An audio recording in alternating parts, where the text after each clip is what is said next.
Aquel año fue la edición número 80 del Tour de Francia. Este es el recorrido que los participantes tuvieron que afrontar. Comenzó en Bretaña, pasaron por Normandía y recorrieron toda la parte norte de Francia. Después los Alpes. Una vez cruzados estos pasaron a la parte sur de Francia, atravesando los Pirineos y concluyendo la carrera en París. Estamos viendo la etapa prólogo y el maillot rosa de Alex Zülle, el hombre que hizo su primera aparición en el Tour de Francia hacía un año. Realizó un buen prólogo, alcanzó la segunda posición y poco después se haría con el maillot amarillo. Más tarde saldría Indurain, que sería el último corredor en tomar la salida, ya que fue el vencedor del Tour del año anterior. Sorensen, que hasta entonces registraba el mejor tiempo, había sido batido por Zülle con 8 minutos 20 segundos y 33 centésimas. Otro de los favoritos, Eric Breuking, con el maillot rosa del equipo 11. La 11 cambia el color del maillot en el Tour de Francia. En todas las carreras corren con maillot amarillo, pero en esta podría confundirse con el maillot de líder. Tony Rominger, segundo mejor tiempo en la llegada. Una gran carrera la de Rominger, que fue allí con un solo objetivo y tuvo un comienzo exitoso. Claudio Chiappucci, el Diablo, ya estaba en ruta. Breuking, el anterior ganador de la etapa prólogo, no lo consiguió aquel año, quedando en 9ª posición.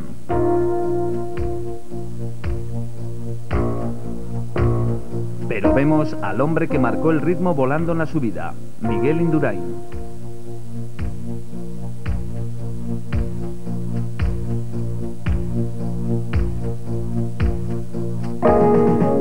Indurain no dejaba lugar a sorpresas y aquel año iba a hacer lo mismo que en San Sebastián con Alex Zülle, al que ya batió.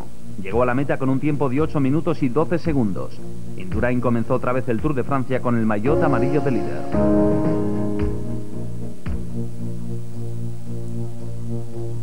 La primera etapa nos llevó desde Luzón hasta Les Sables-d'Olonne. Capio estaba intentando hacerse un hueco por fuera. Fue un sprint realmente apretado. Finalmente Cipollini ganó claramente en la línea de meta. La segunda etapa, que llevó a los corredores por la costa oeste de Francia, partió de Les Sables-d'Olonne y llegó a Vannes. Buño llevaba su maillot de campeón del mundo.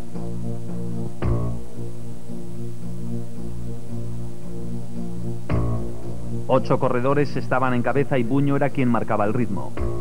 Abdujaparov junto a Nelissen intentaban conseguir la victoria de etapa. Nelissen fue quien inteligentemente supo atacar al final y ganar la etapa. 5 horas y 40 minutos habían estado los corredores montados sobre la bicicleta. Nelissen era el nuevo líder del Tour. Indurain estaba a 17 segundos. En la tercera etapa del Tour, de 189 kilómetros y medio, los corredores llegaron a la localidad de Dinard, en la costa bretona. En los últimos instantes de la etapa se produjo una batalla entre los corredores más rápidos del mundo.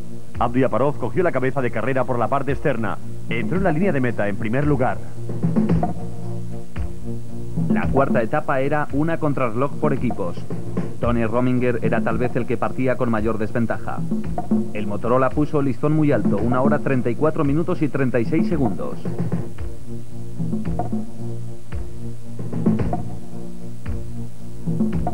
El equipo Class llegó solo con 5 corredores y 1 hora 37 minutos 16 segundos. El MG consiguió el mejor tiempo con un crono de 1 hora 34:10. Banesto solo podía conseguir momentáneamente la quinta plaza, con Gerardi a la cabeza. Gatorade llegó a meta, pero su tiempo no iba a ser bueno. La 11 hizo una gran contrarreloj, pero se quedó a 5 segundos del MG. Segundo puesto. Tercero fue Motorola.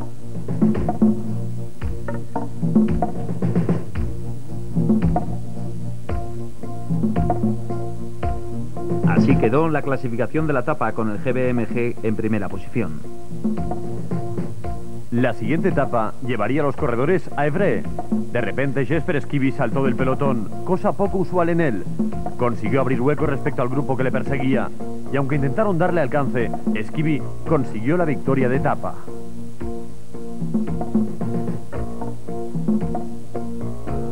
La sexta etapa del Tour, que salió de Évreux, llegaría hasta Amiens. Tres corredores protagonizaron la escapada más importante del día y finalmente fue el belga Johan Brunel el que se plantó solo en línea de meta. Brunel entró como vencedor de etapa. Era la primera victoria belga desde hacía mucho tiempo.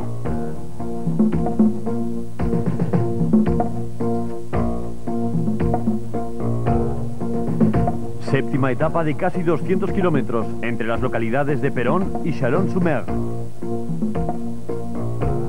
En el sprint se produjo un aparatoso accidente. Un ciclista chocó contra una moto y cayó al suelo, lo cual dejó un sprint muy apretado entre Rijs, Musiu y Siandri.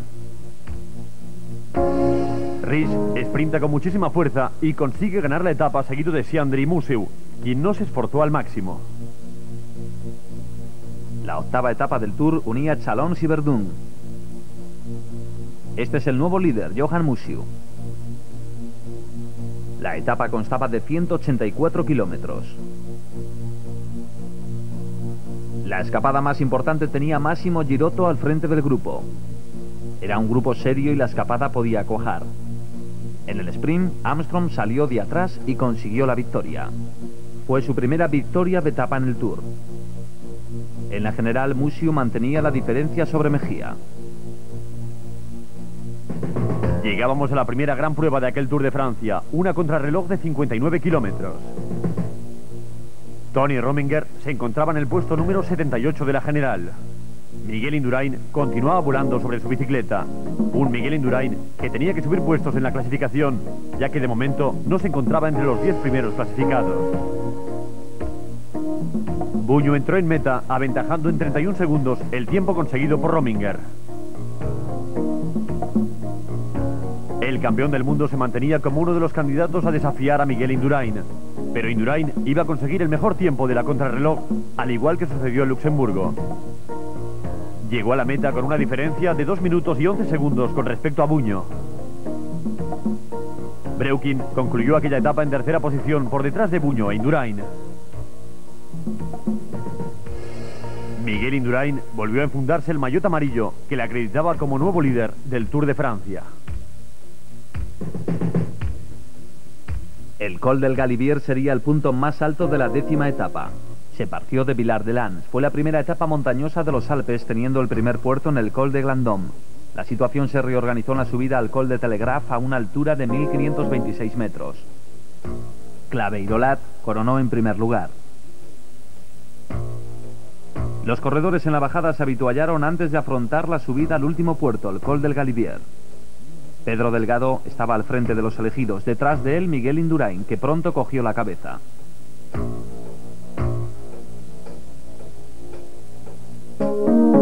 Los corredores comenzaban a afrontar las primeras rampas del Col del Galibier. Se formó un grupo con 4 corredores: Yáscula, Indurain, con el maillot amarillo Tony Rominger y Andrew Hamstin. Por detrás, el grupo de Buño, que llevaba una desventaja de 4 minutos. Álvaro Mejía consiguió llegar a ese grupo de 4 escapados.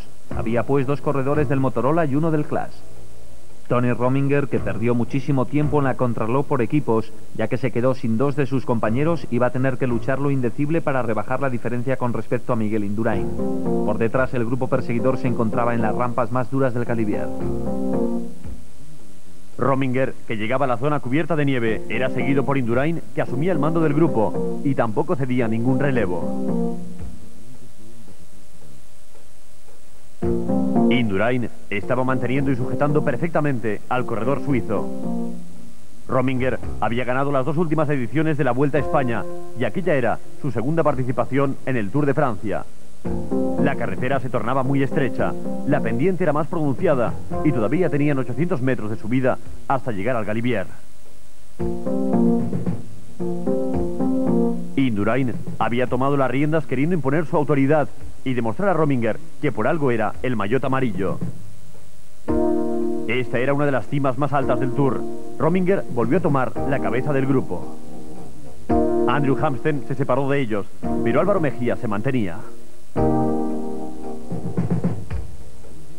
Breukin, junto a Rincón, llegaba a la cima con 2 minutos de retraso respecto al grupo de los 3. Mucho más rezagado aparecía Alex Zule, que en aquella etapa podía estar diciendo adiós al Tour de Francia. Otro hombre que estaba perdiendo tiempo era Chiappucci. El grupo de cabeza estaba pasando por la pancarta de 1 kilómetro para la meta y Miguel Indurain, bastante satisfecho, probablemente no imaginaba lo bien que Rominger iba a funcionar en aquel primer día de los Alpes.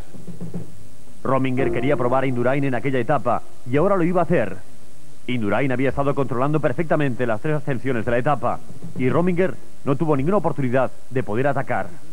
Indurain iba en cabeza del grupo cuando se acercaban a la meta. Se repetía la historia de 1974, con Bernard Tevenet, quien una vez ganada esa etapa, comenzó a tener serias opciones a la victoria final. Lo mismo ocurría con Indurain. Rominger adelantó a Indurain, tomó la última curva en primera posición. Iba a ser una llegada muy apretada. Los 3 corredores iban juntos. De los 3, parecía que Rominger era el más indicado para este tipo de final de etapa. Mejía se colocó tras la rueda de Rominger. Indurain estaba en tercera posición. Finalmente Rominger obtuvo su primera victoria en el Tour de Francia. Rominger era el hombre del día. Tras esa etapa, en la general Mejía se colocaba a 3:08 y Rominger era ya quinto. Llegamos al segundo día de montaña en los Alpes. En el primer puerto, el Col d'Issoar, Indurain controlaba el grupo aunque entraba en quinta posición. Cassani, el rey de la montaña, hizo una tentativa de fuga. Nos íbamos acercando al segundo puerto, el Col de Bars. Indurain, en carrera, estaba arropado por sus hombres en el grupo perseguidor. Forzaron la máquina para rebajar un poco la diferencia con respecto a Cassani, aunque no iban a evitar que coronase en primera posición. Chiappucci fue segundo después de que pasara algo más de 1 minuto de la llegada de Cassani. Pero Chiappucci en el siguiente puerto tendría problemas. El resto de los corredores intentaban dosificar las fuerzas ya que era una larguísima subida. Más de 1 hora se tarda en coronar el Col de la Bonette. El Claas había conseguido tomar la cabeza de carrera ya que Indurain era el hombre que más les preocupaba. Indurain llevaba un pedaleo muy suelto, iba marcando perfectamente a Rominger. Rominger el día anterior demostró su poderío en la montaña. No había motivo para acelerar el ritmo en aquella larguísima subida. Por delante, Pedro Delgado había perdido contacto con Robert Millar. Los 2 corredores habían saltado o iban en cabeza. Millar estaba imponiendo un ritmo muy fuerte, lo cual era muy peligroso al quedar tanta distancia hasta la cima.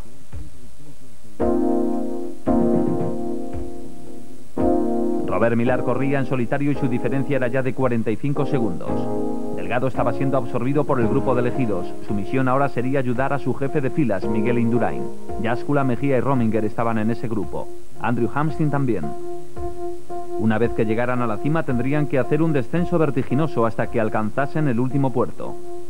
Robert Millar progresaba hacia la Bonette. Llevaba un buen ritmo a pesar de las durísimas rampas.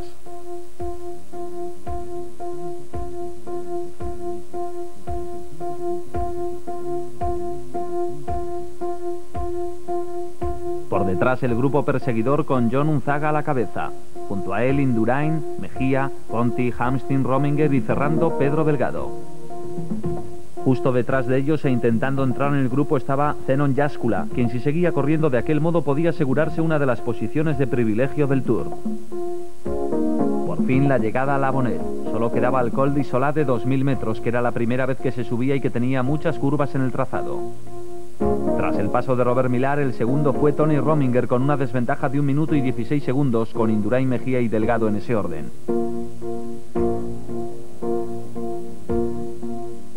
Miguel Indurain había conseguido que el grupo se reagrupara, lo cual le beneficiaba.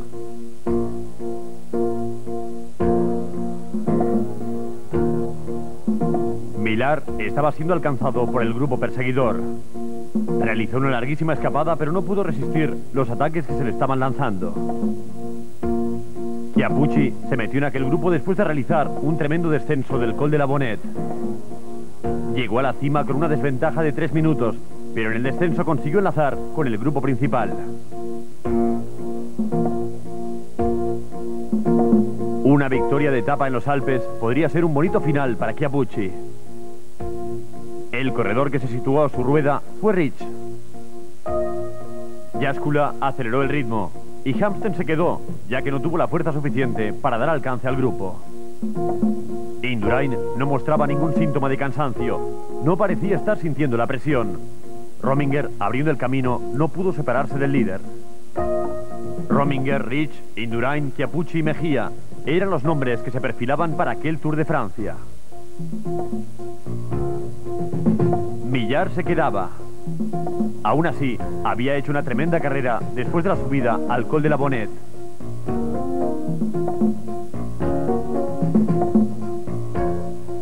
Faltaban 4 kilómetros para llegar a la cima. Miguel Indurain se puso en cabeza del grupo y Rominger le seguía muy de cerca. Sorprendentemente, Millar superó al grupo y se escapaba.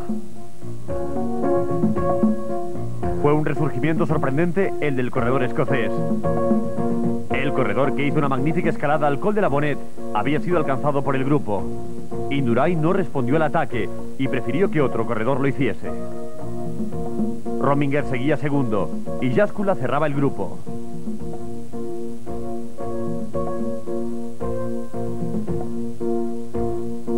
El tremendo ritmo que impuso Miguel Indurain le podía permitir dar alcance a Robert Millar.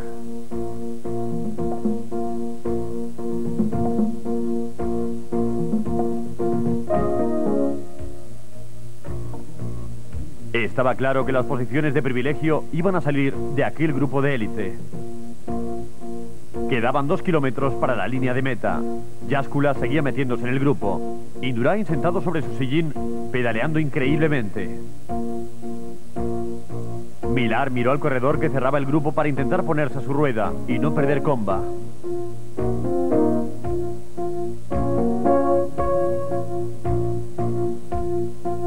Riggs había sido la verdadera sorpresa e iba a conseguir una de las posiciones de privilegio en la clasificación general. Jaskula intentaba remontar posiciones. Chiappucci lo observaba de cerca.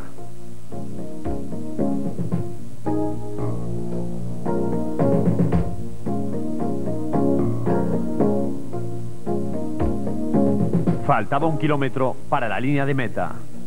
Ya estaban llegando a la cima. Jaskula era el corredor que había saltado.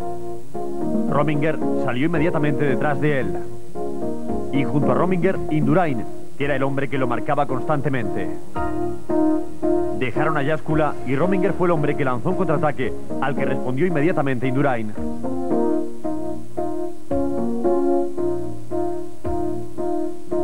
Indurain había cogido la rueda de Rominger.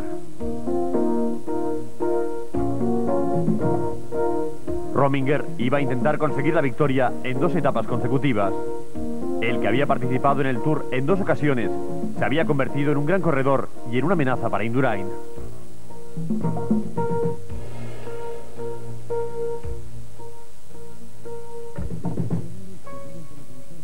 Tras ese paso de los 2 corredores, había una pequeña bajada para llegar a la línea de meta. Pero no era un descenso. Indurain intentaba meterse por el interior de Rominger. Faltaban 100 metros cuando fue Indurain el que cogió la ventaja. Parecía que iba a ganar, pero sorprendentemente se paró y Rominger consiguió la victoria de etapa. Fue como si se hubiera dejado ganar. Chiappucci entró en tercer lugar. Miguel Indurain en solo 3 días había conseguido pasar de tener una desventaja de 3 minutos 17 segundos a colocarse de líder con una ventaja de 3 minutos 23 segundos.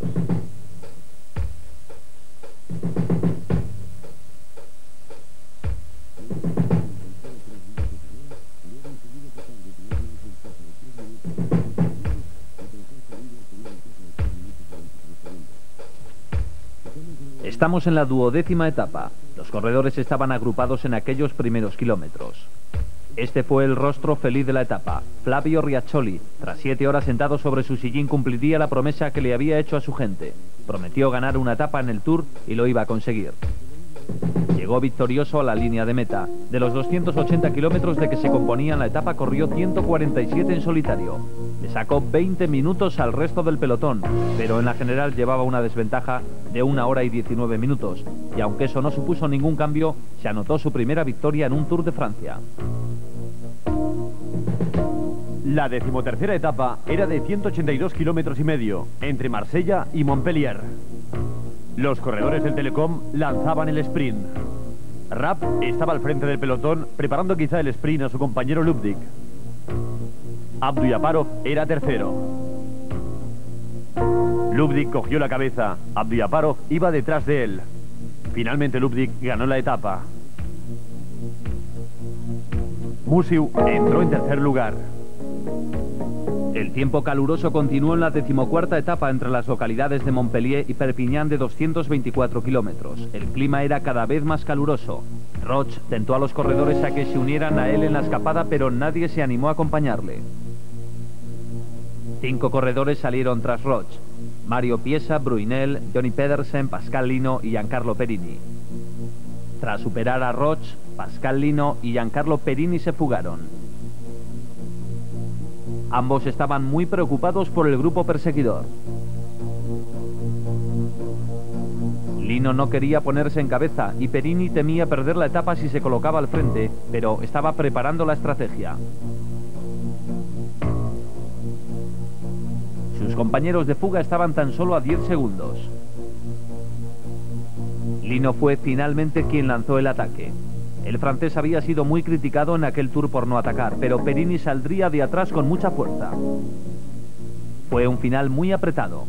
Finalmente fue Pascal Lino quien cruzó la línea de meta en primer lugar.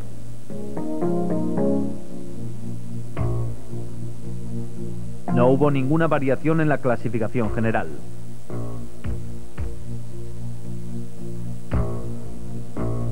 La 15ª etapa llevaba a los corredores primero al Col de Jo. Después tendrían que afrontar el puerto de Envalira, de 2.407 metros. Había un grupo escapado de 3 corredores, pero sus posiciones en la clasificación general no eran un peligro. Indurain no estaba demasiado preocupado. En la subida al puerto de Envalira, Virenque era quien tiraba del grupo.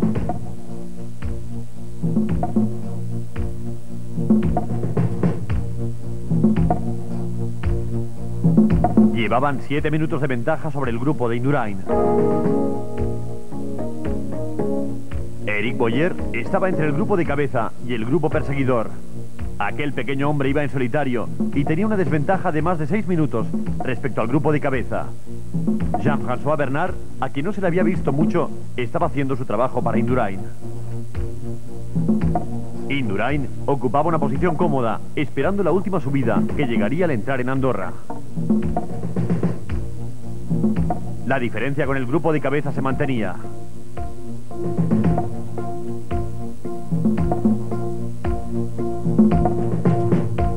Franco Bona se escapaba del grupo perseguidor e intentaba alcanzar al grupo de 3. Bona fue una de las grandes estrellas de las etapas de los Alpes del año anterior. Consiguió la segunda posición en las 2 etapas de los Alpes.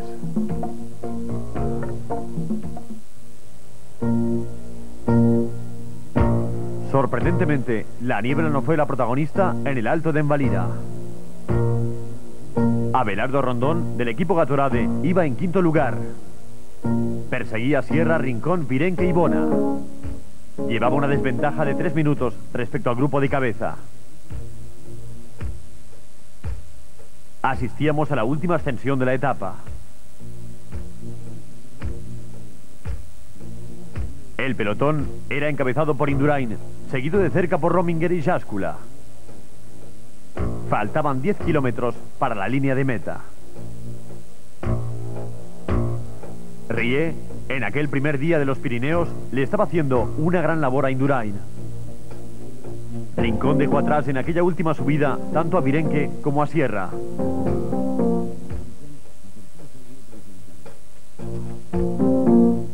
El pequeño grupo, con Bona incluido, iba a intentar dar alcance a Rincón.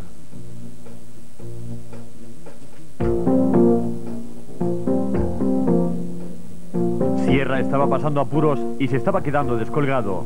Bona, mientras tanto, se fue en busca de la rueda de Oliveiro Rincón.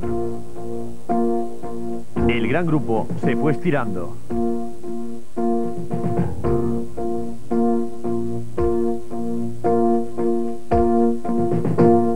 Leonardo Ricardo Sierra estaba totalmente roto. El venezolano había estado casi todo el día en cabeza. Unzaga, una vez más, llevaba a su líder, Tony Rominger. Mejía estaba detrás de Indurain. Miguel Indurain se puso al frente del pelotón.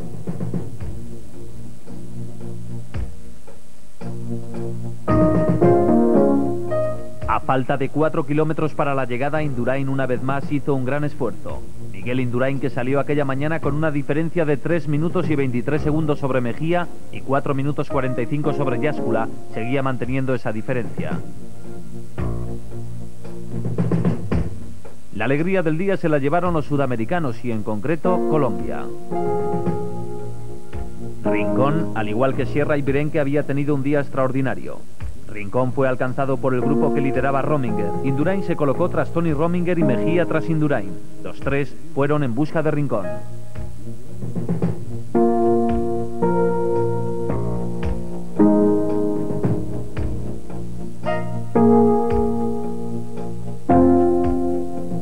Tras Rominger, Indurain y Mejía, intentaba meterse en el grupo Riis. También se les acercaba a Zenon Yáscula.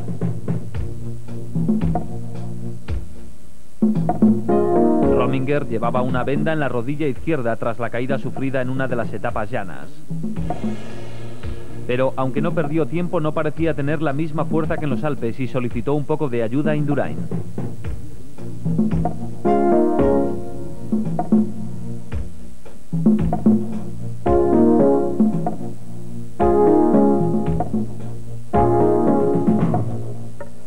Birenque fue alcanzado.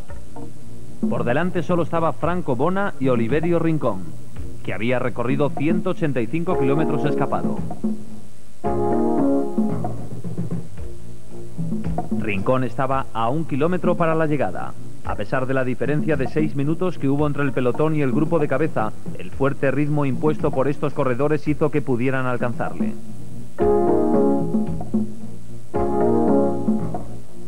Franco Bona también fue absorbido. Rominger volvió a mirar atrás, a Indurain. Se giró para ver si Indurain estaba ahí. Junto a él estaban Mejía, Yáscula y Riis. Eran los corredores que ocupaban los puestos de privilegio de aquel Tour. Aunque el puesto de privilegio de aquella etapa estaba reservado para Oliverio Rincón, quien gracias a esa victoria se podría colocar entre los 10 primeros en la general, aunque lo más importante para él era la victoria.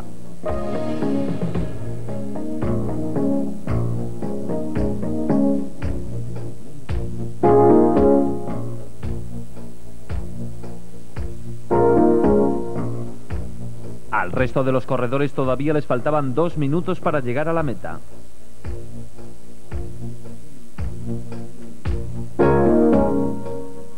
Rincón había aumentado la diferencia. El grupo estaba llegando a la línea de meta. Junto a Indurain corría Chiappucci, quien había conseguido enlazar con ese grupo. Rominger saltó e Indurain rápidamente salió tras él, seguido por Mejía. Indurain no hizo ningún tipo de concesiones a su más directo rival.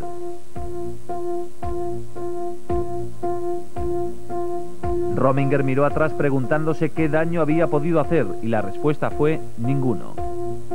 Riis enlazó con el grupo, también Yáscula.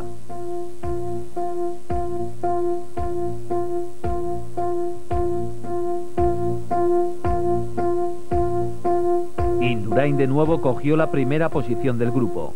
Era una lucha auténtica por conseguir el segundo puesto de la etapa. Los corredores tomaron la última curva, que era la de mayor pendiente y la que les iba a llevar a la línea de meta. Riis saltó con toda la fuerza que le quedaba y detrás de él Tony Rominger. Nadie esperaba que un hombre como Riis estuviese luchando tanto. Rominger volvió a coger la cabeza y entró en segunda posición. Hizo una magnífica etapa. Tras él entraron Riis, Yáscula, Indurain y Mejía.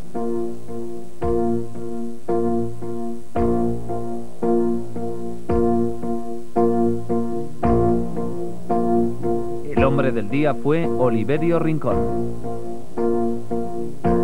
La general no sufrió cambios en las primeras posiciones. Indurain seguía en cabeza, seguido de Mejía a 3:23.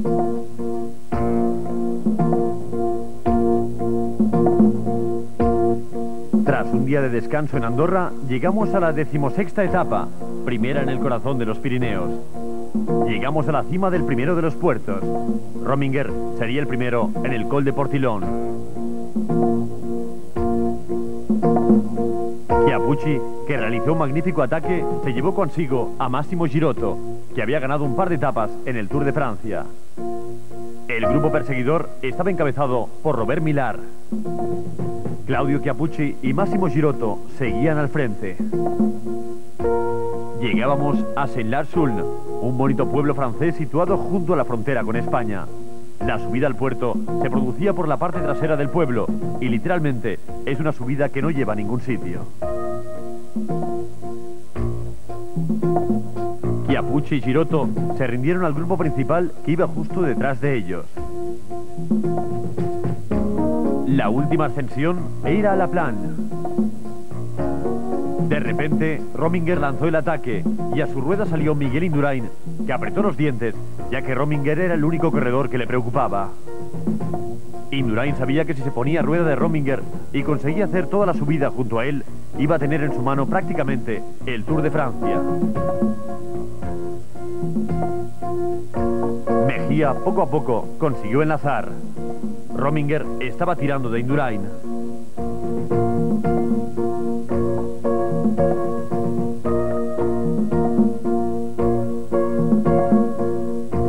Indurain parecía tranquilo.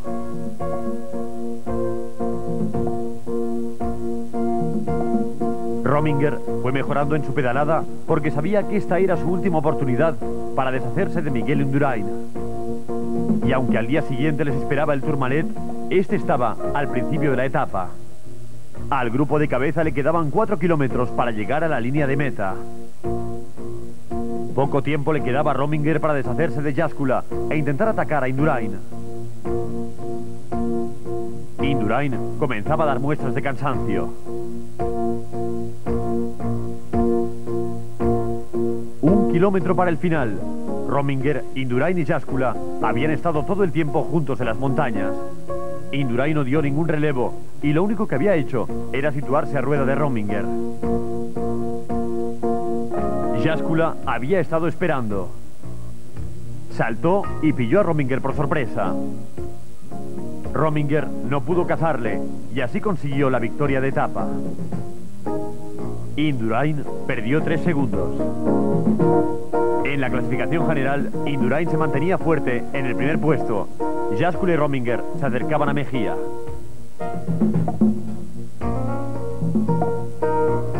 La 17ª etapa comenzó con la subida al Col del Tourmalet. Rominger saltó muy pronto en las primeras rampas.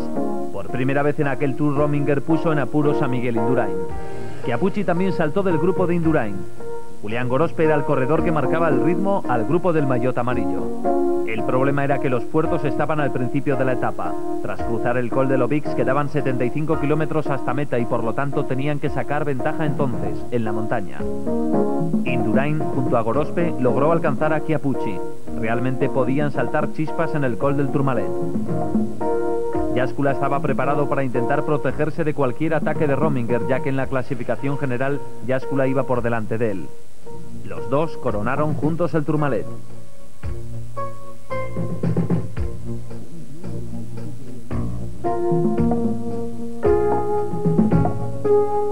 Al pasar el grupo perseguidor, la diferencia era de 49 segundos que Indurain había concedido a Rominger. Esa diferencia no la había permitido en los otros 2 tours que había ganado. Rominger se había escapado él solo en el descenso del Tourmalet y afrontaría él solo el resto de la carrera. Fue el hombre que tras mucho intentarlo consiguió sacar diferencia a Indurain, 50 segundos en el Tourmalet. Pero debía afrontar un largo descenso. Era un buen bajador y después tendría que vencer la subida al Col de l'Aubix. Indurain se lanzó en el descenso, tras él Ries. Rominger estaba bajando a tumba abierta. Fue uno de los grandes descensos del Tour. Mientras el gran pelotón llegaba a la cima, nadie sabía qué estaba pasando. No se imaginaban que la carrera se iba a romper tan pronto, pero de hecho Rominger había lanzado un ataque fortísimo. Sorprendentemente, Indurain apareció junto a Rominger. Había recuperado los 50 segundos que perdió en el Tourmalet. Rominger, al ver la estela de Indurain, empezó a pensar que vencer en el Tour era prácticamente imposible.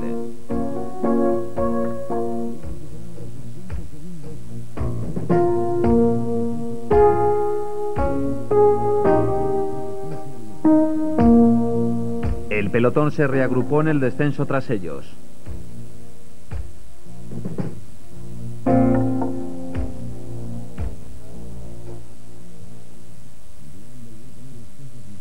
Indurain había vuelto a poner las cosas en su sitio. Mientras, Claudio Chiappucci, corredor que todavía tenía mucho que decir en el Tour, se había escapado en la ascensión al Col de l'Aubix, junto a John Unzaga del equipo Class y a un tercer corredor, Massimo Girotto.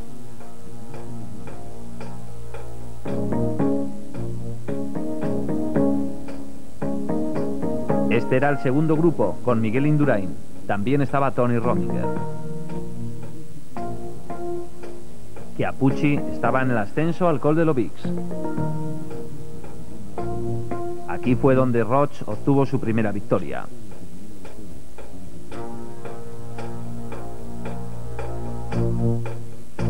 Los corredores del Banesto tiraban del pelotón, que alcanzó al segundo grupo. Gerard Rie, en el margen derecho de la imagen, intentaba mantener un ritmo acelerado, y aún así tranquilo, ya que los tres corredores adelantados no afectaban para nada a Miguel Indurain.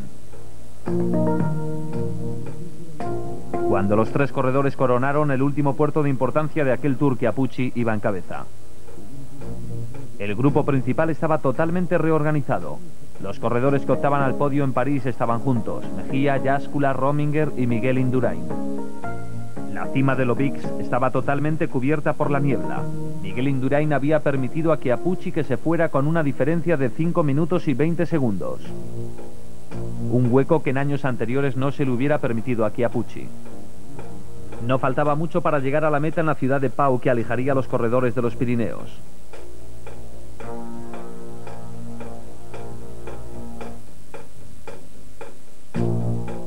En la llegada a Pau, los tres escapados no temían al pelotón, ya que llevaban bastante ventaja. La llegada podía disputarse al sprint. John Unzaga estaba en ese grupo de tres. El equipo Ariostea por detrás estaba imponiendo el ritmo, ya que Chiappucci podía hacer peligrar el quinto puesto de Ries, e intentaban llegar a mantener una distancia razonable con los tres escapados y procuraban darles alcance. Chiappucci, Unzaga y Girotto solo pensaban en la victoria de etapa. Tras cruzar la pancarta del último kilómetro, tendrían que rodear la plaza de la ciudad de Pau. Unzaga había hecho mucho en aquel Tour por su jefe de filas, Tony Rominger. Ahora le tocaba a él. Los corredores del Ariostea intentaban aproximarse al grupo de tres. Chiappucci se situó al final del grupo. Estaba esperando. Unzaga tomó la primera posición. Unzaga era el único de los tres corredores que todavía no había ganado ninguna etapa en el Tour de Francia, mientras que los otros dos habían ganado 2 cada uno. Girotto estaba más preocupado por Chiappucci que por Unzaga. El sprint llegó antes de lo que se podía predecir, cuando John Unzaga estaba todavía al frente del grupo. Massimo Girotto pasó a Unzaga, pero Claudio Chiappucci, que corría por el margen derecho de la imagen, lo superó, y sería finalmente Chiappucci quien cruzaría el primero la línea de meta. Ries entraría en cuarta posición intentando recortar algo de tiempo y no perder su puesto en la clasificación general. El resto del pelotón llegó reagrupado. Así quedó la clasificación de la etapa: Chiappucci, Girotto, Unzaga y Ries. En la general, Indurain se mantenía firme. Había pasado ya el Tourmalet. La 18ª etapa transcurría entre Orthez y Burdeos. Tras más de 5 horas, la etapa se resolvió al sprint. Abduyaparov se sentía ganador y levantó los brazos demasiado pronto, aunque finalmente consiguió la victoria. Era su segunda victoria de etapa en el Tour de Francia.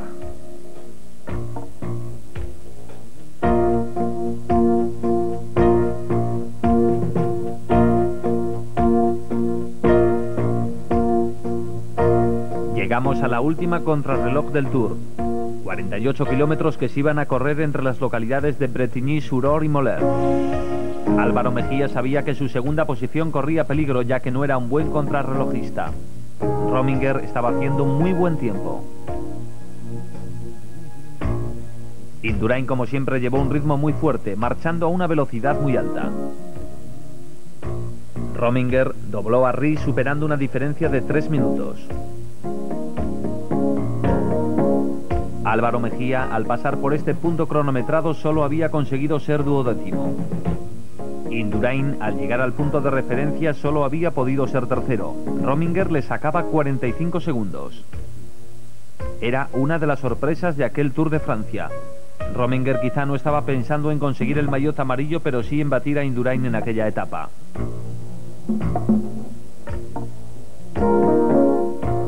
Jáscula se había metido en el grupo de los grandes y era una de las sorpresas del Tour.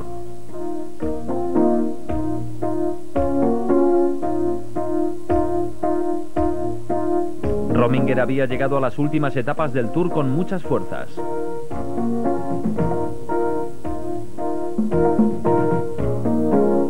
Faltaban 10 kilómetros para que Jáscula llegara a la línea de meta. Podía conseguir un puesto en el podio. Pero Rominger sufrió un pinchazo.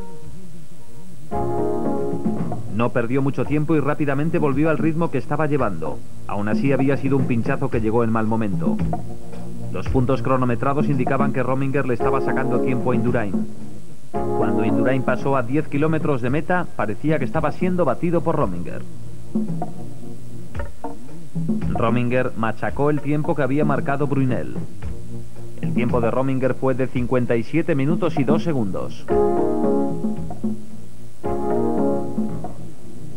Jáscula llegó con un tiempo de 58 minutos y 50 segundos a línea de meta, la segunda posición. Al final de aquella etapa, Indurain dobló a Mejía, lo cual quería decir que ya le había sacado 3 minutos de ventaja. Mejía seguramente había perdido esa segunda posición en la clasificación general. El corredor del Motorola iba detrás de Indurain, quien en aquella ocasión no sería el ganador.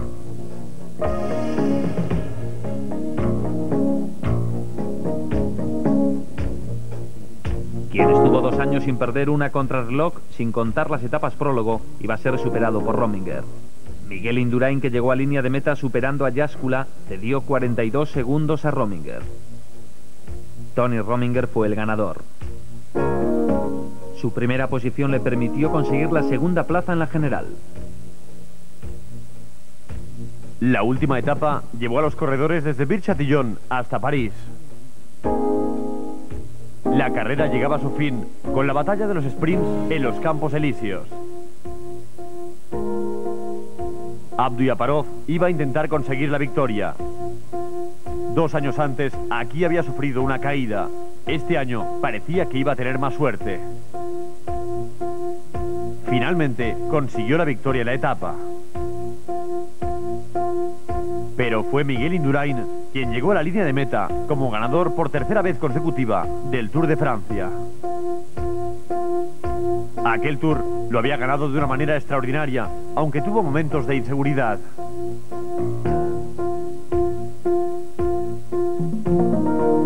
De nuevo en los Campos Elíseos, Indurain, con el maillot amarillo, fue ganador del Tour. Y mientras Miguel Indurain conseguía su tercer Tour consecutivo, Stephen Roche decía adiós a la ronda francesa. En la clasificación general, Indurain acabó con casi 5 minutos de ventaja sobre Rominger. Tercero fue Jáscula, Mejía cuarto y Ries acabó en quinto lugar.